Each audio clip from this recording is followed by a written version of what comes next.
Hello friends, ಇವತ್ತಿನ recipe ಬಂದುಬಿಟ್ಟು ಶೀರಾ. ಅದನ್ನು ನಾವು ಕೇಸರಿಬಾತ್ ಅಂತಲೂ ಕರೀಬೋದು. ಸೊ ಸಿಂಪಲ್ಲಾಗಿ ಯಾವ ಥರ ನಾವು ಅದನ್ನು ಪ್ರಿಪೇರ್ ಮಾಡ್ಬೋದು.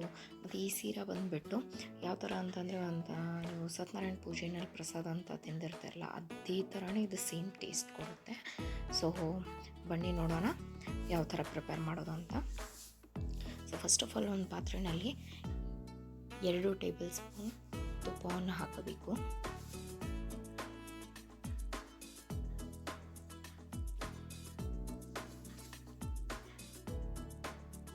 ಅದೊಂದು ಸ್ವಲ್ಪ ಕಾದ ನಂತರ ಅದರಲ್ಲಿ ಚಾಪ್ ಮಾಡಿದಂತಹ ಡ್ರೈ ಫ್ರೂಟ್ಸು. ಸೊ ಇವಾಗ ಇಲ್ಲಿ ನಾನು ಕಾಜು ಮತ್ತು ಬಾದಾಮನ್ನು ತೊಗೊಂಡಿದ್ದೇನೆ. ನೀವು ಬೇಕಾದರೆ ನಿಮಗೆ ಇಷ್ಟವಾದಂತಹ ಡ್ರೈ ಫ್ರೂಟ್ಸನ್ನು ಮಿಕ್ಸ್ ಮಾಡಿಬಿಟ್ಟು ಇದರಲ್ಲಿ ಒಂದು ಸ್ವಲ್ಪ ಗೋಲ್ಡನ್ ಬ್ರೌನ್ ಆಗೋ ತನಕ ಹುರಿಯಬೇಕು. ಸರಿಸುಮಾರು 1 ನಿಮಿಷ 2 ನಿಮಿಷ ಹುರಿದ್ರೆ ಸಾಕಾಗುತ್ತೆ. ಸೊ ವಿಡಿಯೋನಲ್ಲಿ ನೋಡ್ತಾ ಇರ್ಬೋದು ನಾನು ಯಾವ ಥರ ಪ್ರೊಸೆಸ್ ಮಾಡ್ತಾ ಇದ್ದೇನೆ ಅಂತ ಹೇಳಿ.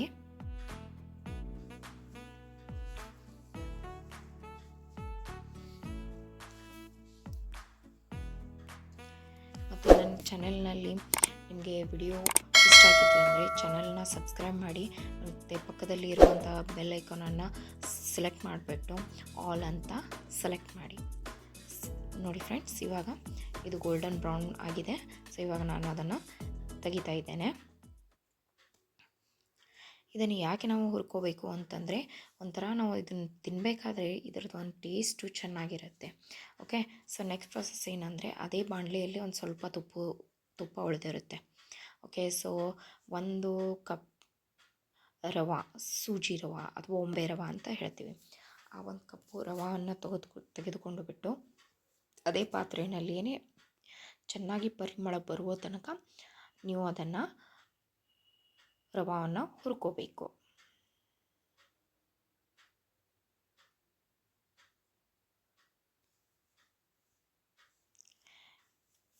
ಈ ರೆಸಿಪಿನಲ್ಲಿ ಮೇನ್ ಏನಂತಂದರೆ, ಇವಾಗ ಏನು ಬಾಂಬೆ ರವೆ ಅಥವಾ ಸೂಜಿ ಅಂತ ಅಂತೀವಲ್ವ, ಸೊ ಅದನ್ನು ಚೆನ್ನಾಗಿ ಪರಿಮಳ ಬರುವ ತನಕ ಒಂದು ಸ್ವಲ್ಪ ಅದರ ಕಲರ್ ಚೇಂಜ್ ಆಗಬೇಕು. ಅಲ್ಲಿ ತನಕ ನೀವು ಅದನ್ನು ಆ ರವೆಯನ್ನು ನೀವು ಹುರ್ಕೋಬೇಕು. ಇಲ್ಲಾಂದರೆ ತಿನ್ನಬೇಕಾದ್ರೆ ಟೇಸ್ಟ್ ಒಂಥರ ಚೇಂಜ್ ಇರುತ್ತೆ. ಓಕೆ, ಸೊ ಇನ್ ಕೇಸ್ ನಿಮಗೆ ಇಲ್ಲ ಅದು ಭಾಳ ಇನ್ನೂ ಕಡಿಮೆ ತುಪ್ಪ ಅಂತ ಅನಿಸಿದರೆ, ನೀವು ನಿಮ್ಮ ಅನುಕೂಲ ತಕ್ಕಂತೆ 1 ಟೇಬಲ್ ಸ್ಪೂನ್ 2 ಟೇಬಲ್ ಸ್ಪೂನ್ ತುಪ್ಪವನ್ನು ಹೆಚ್ಚು ಕಡಿಮೆ ನೀವು ಮಾಡ್ಕೋಬಹುದು. ಮತ್ತು ಚೆನ್ನಾಗಿ ಪರಿಮಳ ಬರುವ ತನಕ ಅದನ್ನು ಹುರಿದುಕೊಳ್ಳಬೇಕು. ನೋಡಿ ಫ್ರೆಂಡ್ಸ್, ನಾವು ಯಾವ ಥರ ಅದನ್ನು ರವೆಯನ್ನು ಹುರಿಯುತ್ತಾ ಇದ್ದೇನೆ, ಇದನ್ನು ಕಂಟಿನ್ಯೂ ಆಗಿ ಇದೇ ಥರ ನೀವು ಚೆನ್ನಾಗಿ ಹುರಿದುಕೊಳ್ಳಬೇಕು. ನೀವು ಇದನ್ನು ಈ ಥರ ಮೂಮೆಂಟ್ ಮಾಡಲಾರ್ದೇ ಅದೇ ಥರನೇ ನೀವು ರವೆ ಅದನ್ನು ಪಾತ್ರೆಯಲ್ಲಿ ಬಿಟ್ಟರೆ ಅದು ತಳ ಹಿಡಿಯುವ ಚಾನ್ಸಸ್ ಇರುತ್ತೆ. ನೆಕ್ಸ್ಟು ಈಗ ವಿಡಿಯೋನಲ್ಲಿ ನೋಡ್ತಾ ಇರೋದು ಫ್ರೆಂಡ್ಸ್, ನಾನು ಮತ್ತೊಂದು ಪಾತ್ರೆಯನ್ನು ತೆಗೆದುಕೊಂಡಿದ್ದೇನೆ. ಸೊ ಇದರಲ್ಲಿ ಏನು ಮಾಡ್ತೇನೆ ಅಂತಂದರೆ, ಇವಾಗ ನಾವು ಆಲ್ರೆಡಿ ಯಾವ ಒಂದು ಕಪ್ನಿಂದ ರವೆಯನ್ನು ಮೆಜರ್ ಮಾಡಿದ್ದೀನಲ್ಲ, ಸೇಮ್ ಅದೇ ಕಪ್ನಿಂದ 1 ಕಪ್ ನೀರನ್ನು ಕುದಿಲಿಕ್ಕೆ ಇಡ್ಲಿಕ್ಕತ್ತಿದ್ದೇನೆ. ಓಕೆ, ಇವಾಗ ನೋಡಿ ಫ್ರೆಂಡ್ಸ್, ನೀರು ಎಷ್ಟು ಚೆನ್ನಾಗಿ ಕುದ್ದಿದೆ. ಸೊ ಇವಾಗ ಗ್ಯಾಸ್ ಫ್ಲೇಮನ್ನು, ಅಂದರೆ ಯಾವ ಒಂದು ಪಾತ್ರೆಯಲ್ಲಿ ನಾವು ರವೆಯನ್ನು ಹುರ್ಕೊಂಡಿದ್ದೀವಲ್ವ, ಆ ಒಂದು ಗ್ಯಾಸಿನ ಫ್ಲೇಮನ್ನು ಆಫ್ ಮಾಡಿಬಿಟ್ಟು ನಂತರ ಕಾದಿದ ಬಿಸಿ ನೀರನ್ನು ಆ ರವೆನಲ್ಲಿ ಹಾಕಿ ಚೆನ್ನಾಗಿ 1 ನಿಮಿಷ ಆದಷ್ಟು ಸಾಧ್ಯವಾದಷ್ಟು ಬೇಗ ಅದನ್ನು ಕಲಿಸಿಕೊಳ್ಳಬೇಕು.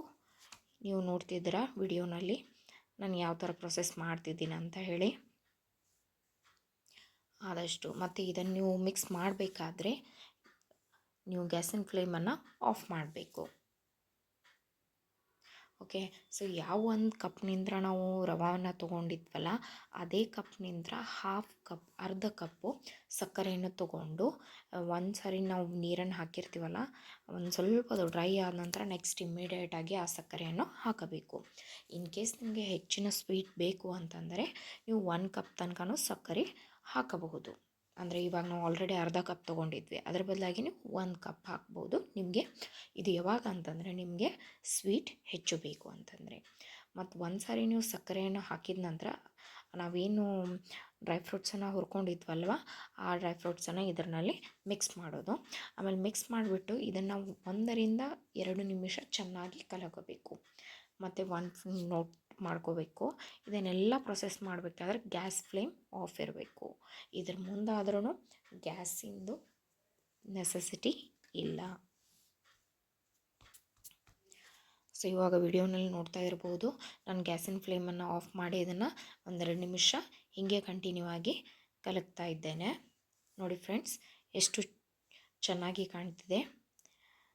ಸೊ ನಿಮಗೂ ಈ ರೆಸಿಪಿ ಇಷ್ಟವಾಗಿದ್ದರೆ ಲೈಕ್ ಮಾಡಿ, ಕಮೆಂಟ್ ಮಾಡಿ, ಮತ್ತು ನೀವು ನಿಮ್ಮ ಮನೆಯಲ್ಲಿ ಇದನ್ನು ತಯಾರಿಸಿ ಕಮೆಂಟ್ನಲ್ಲಿ ಹೇಗಾಗಿದೆ ಅಂತ ಹೇಳಿ.